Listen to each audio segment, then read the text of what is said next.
Как правило, люди не задумываются о своих мыслях и о своем поведении. Хотя даже при небольшом наблюдении становится понятно, что в человеке все не так просто. Вы можете одновременно иметь два или несколько противоположных мнений.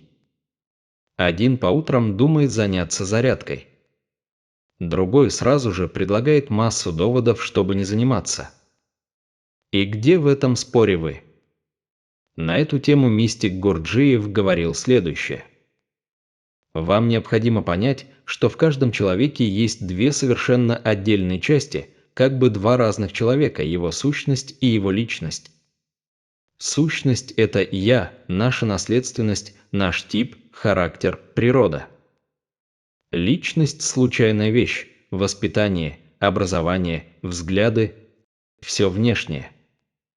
Это как одежда, которую вы носите, ваша искусственная маска – результат вашего воспитания, влияний вашего окружения, мнений, состоящих из информации и знаний. Такие мнения ежедневно меняются, одно из них аннулирует другое.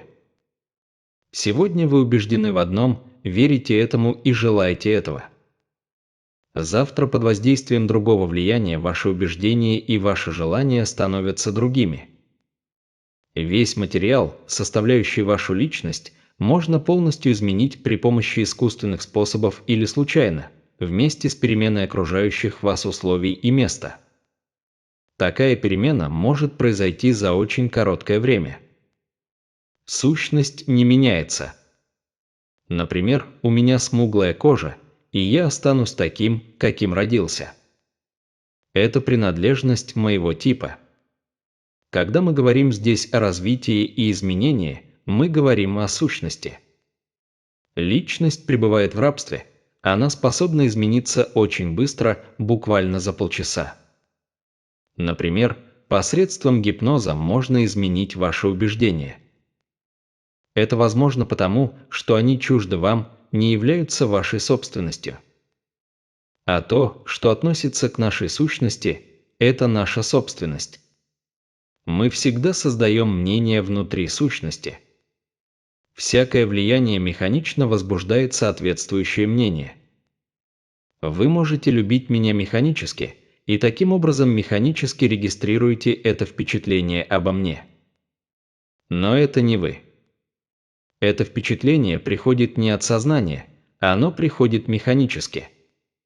Симпатия и антипатия – это вопрос соответствия типов. Глубоко внутри вы любите меня. И, хотя знаете умом, что я плохой человек, что я не заслуживаю вашего расположения, вы не в состоянии разлюбить меня. Или еще, вы можете видеть, что я хороший человек, но вы меня не любите, и таким образом дело остается на прежнем месте. Но можно и не создавать внутренних мнений. В настоящее время вы не способны сделать это, потому что ваша сущность представляет собой функцию. Сущность состоит из многих центров, но личность имеет только один центр, формирующий аппарат. Дело в том, чтобы восстановить утраченное, не приобретать ничего нового. Это цель развития. Для этого необходимо различать сущность и личность, разделять их. Когда вы научитесь этому, вы увидите, что и как изменить. Тем временем у вас остается лишь одна возможность учиться. Вы слабы, зависимы, пребываете в рабстве. Трудно вот так сразу разрушить привычки, накопившиеся за целые годы. Позднее удастся заменить некоторые привычки другими, которые также будут механическими. Человек всегда зависит от внешних влияний, но некоторые влияния мешают ему, а некоторые нет. Начнем с того, что нам необходимо подготовить условия для работы. Таких условий много. В настоящее время вы можете только наблюдать и собирать материал, который полезен для работы. Вы не в состоянии различать, откуда исходит ваше проявление от сущности или от личности. Но если вы станете тщательно смотреть, вы, возможно, впоследствии поймете это. Пока вы собираете материал, вы не можете ничего увидеть. Обычно у человека бывает лишь одно внимание, направленное на то, что он делает. Его ум не видит чувств и наоборот. Для наблюдения необходимо многое, и прежде всего искренность с самим собою. Это очень трудно, гораздо легче быть искренним с другим. Человек боится увидеть что-то плохое, боится, что, заглянув случайно глубоко в себя, он увидит собственную дрянь, свое ничтожество. Мы имеем привычку отгонять мысли о себе, потому что боимся угрызений совести. Искренность может оказаться ключом, который откроет дверь, и сквозь нее одна часть нашего существа увидит другую. Обладая искренностью, человек способен смотреть и что-то увидеть. Искренность с самим собой очень трудна, потому что сущность обросла толстой коркой. Год за годом человек надевает на себя новую одежду, новую маску. Все это необходимо постепенно удалить, мы должны освободить себя, раскрыться. До тех пор, пока человек не раскроется, он не увидит. Есть одно упражнение, очень полезное в начале работы, а оно помогает нам видеть себя, собирать материал. Это упражнение заключается в том, чтобы войти в положение другого человека. Нужно принять его как задачу. Объясню, что я имею в виду. Возьмем простой факт. Я знаю, что к завтрашнему дню вам нужны $100, а вы их не достали, пробовали достать, но неудачно. Вы удручены. Ваши мысли и чувства заняты этой проблемой. Вечером вы сидите здесь на лекции, одна ваша половина продолжает думать о деньгах. Вы невнимательны, нервозны. Если бы я был груб с вами в другой раз, вы бы не рассердились так, как сегодня. Возможно, завтра, когда вы достанете деньги, вы над собой посмеетесь. И вот, увидев, что вы сердитесь, и я, зная, что вы не всегда бываете таким, пытаюсь войти в ваше положение. Я спрашиваю себя, как бы я поступил на вашем месте, если бы кто-то проявил ко мне грубость. Часто задавая себе этот вопрос, я скоро пойму, что если грубость вас рассердила или оскорбила, значит, в тот момент для этого имелась какая-то причина.